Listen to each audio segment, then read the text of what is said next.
Hello everyone, I'm Sravan Kumar from University of Portsmouth. Today I'm going to discuss about quantum field theory in curved spacetime and CMB hemispherical asymmetry. The work is based on the three preprints in collaboration with Gio Marto, as you see on the screen. So when we talk about quantum gravity, there are three big questions. What is the modification of GR in the high energy scales or the short distance scales to avoid Big Bang and black hole singularities? And there is another very grand question is about what is quantum gravity. Is basically the unification of all the fundamental forces of nature. There are popular frameworks in this direction or string theory. Of course, there is another way of formalizing quantum gravity is basically achieving renormalizability. There are many approaches which are targeting this, but this is all about Planck scale physics. But there is a fundamental question which is about quantum field theory in curved spacetime, which is the third question. I think it is the most important question. It needs an answer. It is related to the physics at scales way below the Planck scales, such as at the scales of black hole horizon or at the scales of inflation, which is way below the Planck scale. Quantum field theory in curved spacetime targets understanding of quantum fields in the context of gravity. When there is no gravity, we have Minkowski spacetime, and we have standard quantum field theory, which is built on understanding of discrete symmetries, which is charge conjugation, parity, and time reversal. And standard quantum field theory describes perfectly how particles interact, scatter, described by unitary S matrix. But in the context of curved spacetime, we do not know what is time reversal, what is parity. Of course, charge conjugation may be easy to apply. And surely we do not have unitarity. Several physicists have bothered about this and proposed several different ways of formulating the answer to the question of quantum field theory in curved spacetime. But still, there are a lot of problems, open questions exist. So if we go in deeper, time in quantum theory has a very special role. Time reversal in quantum theory is related to anti-unitary operation, which is basically mean changing I to minus I everywhere in quantum theory. If we do that, we don't change anything in our quantum theory because quantum theory is found to be time symmetric. But time reversal is a crucial thing which has led to detailed understanding of quantum field theory in Minkowski spacetime. That is the foundation. But let me point out the factors of I here. Normally, when we write Schrodinger equation, we write with plus I and say that we have, when we say positive energy state, it's a state evolving with respect to the factors of phases of exponential of plus IET, minus IET, which we call it as positive energy state. But suppose if we write Schrodinger equation with minus I, well, the definition of positive energy state changes. So it will be basically evolves with the factor of exponential of plus IET. We just mean that our convention, if we assume that our time runs from minus infinity to infinity, we can have one formulation of Schrodinger equation. And if we change to a conventional notion of time, we can have another formulation of Schrodinger equation. Both are exactly equivalent. But this is very important to understand quantum fields in curved spacetime, which I will explain in a while. So what is the question? Let me elaborate the question a bit more. What is quantum field theory in curved spacetime? It is basically merging of general relativity and quantum mechanics. It is something very similar to special relativity and quantum mechanics, which is nothing but QFT in curved spacetime, QFT in Minkowski spacetime, which is very successful, right? Now, there are two questions. First of all, the formulation of quantizing fields in a given spacetime. And then once we understand that, then there is the next question is renormalizability. So we always address quantum gravity in the question of renormalizability, but there is a big question which exists is how do we understand quantum fields in curved spacetime? So if we pay attention to how we merged, how our forefathers have merged the special relativity and quantum mechanics. If you see special relativity teaches about light cones. In the light cone, we get space-like distances, and which means basically there is no communication between space-like separated events. So how do we incorporate this in quantum theory, in our standard quantum field theory? If you see the textbooks, this is incorporated with a condition that the operators corresponds to space-like distances must commute. So the question is, are there any new conditions in the context of curved spacetime? Okay, the most important curved spacetime is de Sitter spacetime, which is in the flat FLRW coordinates as written like this, with a scale factor exponential of ht. H is the Hubble parameter. In the conformal time, the de Sitter metric exactly look like this. So in the standard way of quantization in de Sitter spacetime, we make two assumptions. One is h greater than 0 and tau less than 0. But if you look at the metric, we always have squares. So there is no difference between h and minus h and tau and minus tau.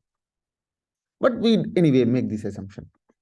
But there is a classical bias in this assumption, which I will explain in a while. So what we do, we get a Klein-Gordon field, we rescale it and bring it to a harmonic oscillator form, and we quantize it in canonical way. But again, let's look at the same metric and understand at a deeper level what we were doing.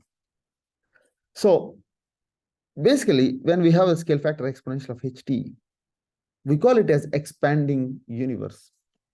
If we assume t runs from minus infinity to infinity and h is greater than 0, then tau less than 0. This is the standard assumption we make. But we do not change the nature of expansion if we change t to minus t, that means infinity to minus infinity, and h to minus h. Still, we get tau greater than 0. But if we change h sign, t sign, it is still the same expanding metric. How do we see this?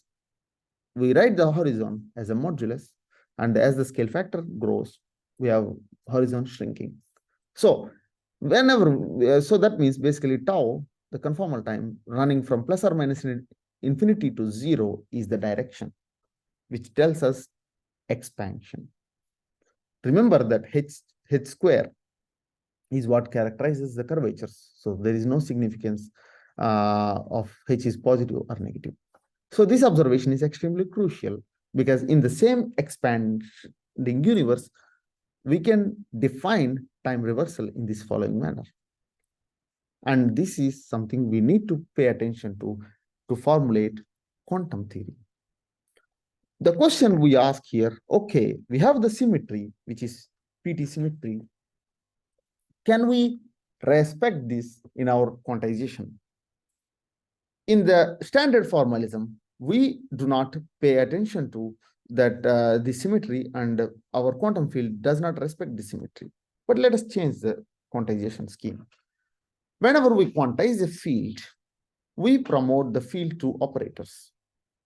And now we write the operator as direct sum of two components. In the position space, corresponds to position space x and corresponds to position space minus x. But one of the component evolves forward in time, another component evolves backward in time. So we write as a direct sum, which means like this in the block diagonal form in terms of matrices. Now we have a quantum field which is evolving forward in time in one region of space and evolving backward in time, the same fluctuation in the another region of space, which is exactly the parity conjugate spatial region, as it is described here.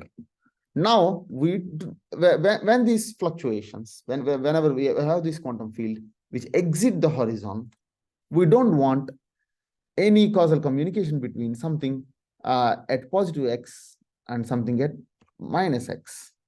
So we impose a commutation relation that the operators which goes forward in time and backward in time should commute, This is also a condition which tells us about causality. So we should not have closed time-like curves.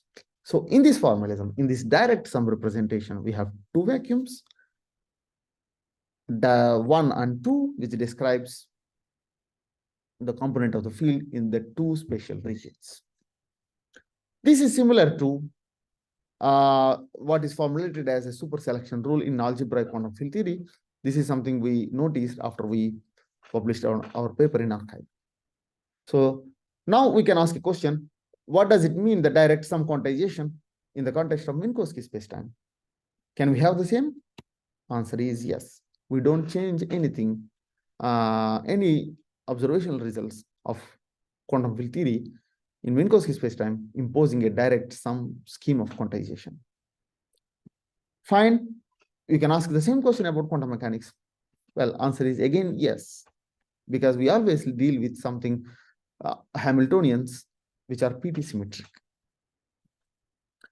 But what do we achieve with this direct sum quantization? We achieve something called observer complementarity. Imagine an observer surrounded by a horizon at a given moment of expansion. And imagine two other observers on the two sides of the horizon, and try to see the observer A, the imaginary observer. Observer cannot be defined in quantum theory, by the way. So this has to be imaginary observer. Looks like he is missing a state outside his horizon on one side, but it is the same state which is emerging from the other side. In this description, all the observers are on equal footing, and basically horizon acts as a mirror. So there is no information loss. So this is observer complementarity, and this is achieved by this way of quantization. Okay, fine. There are very nice features. Well, so what? With this, actually, we can describe S matrix in digital space, and which is something very useful to understand how particles scatter in the curved spacetime. So I will skip this part and come to the observational aspect. If you see the CMB shows an asymmetry in the two hemispheres. The power spectrum is not the same. This looks like a parity violation. And when we describe the quantum fields in curved spacetime in a direct sum formalism, what we achieve is basically we can give a perfect explanation to an anomaly in the CMB by applying the same scheme of quantization to the inflationary context. Inflationary metric is not PT symmetric like the de Sitter metric. So the symmetry is broken because the time reversal is not there, is not exactly symmetric, because there is a direction of time where the universe is expanding. The slow roll is happening. So the slow roll parameters basically they break the PT symmetry which exists in de Sitter spacetime. Because of this, when we write quantum fields as direct sum of something evolving forward at positive x and something evolving backward at negative x, what is evolving backward behave differently from what is evolving forward. So when we have a fluctuation exiting the horizon in the two opposite sides, they exit with a slight difference, and this difference is exactly by the breaking of PT. We can also say it is CPT. This gives exactly the difference between the power spectra in the CMB, in the difference between power spectra in the northern hemisphere of the CMB and southern hemisphere of the CMB as non-zero value. So if you take the CMB and look at the north and south, the difference is non-zero, and this is what observations indicate, and we exactly get this. And we fix this amplitude of the observed power asymmetry by only taking the value of ns. So the plot we obtain here, the asymmetry as a function of k, is completely determined by the observed value of ns. And we explain the asymmetry with the observed point from the Planck and WMAP data, and we have a clear prediction. If it is detected, we will have great deal of understanding about quantum fields in curved spacetime. In the same way, we predict power asymmetry in the tensor power spectrum as well. This will be model dependent. Here we plot it for the case of Higgs and Stravinsky inflation, but this will be different. Anyway, I think our formulation of quantum field theory in crowd spacetime is relevant and useful for several aspects of understanding of quantum gravity. Indeed, unitarity and renormalizabilities are the torchlights for quantum gravity research. Here we achieve unitarity, which is much more very, very important before renormalizability. We are going to apply this for the black hole spacetime. The paper will appear end of this month or the next month. So I hope you will enjoy. Well, the most important aspect, we give a prediction of our framework. Thank you very much.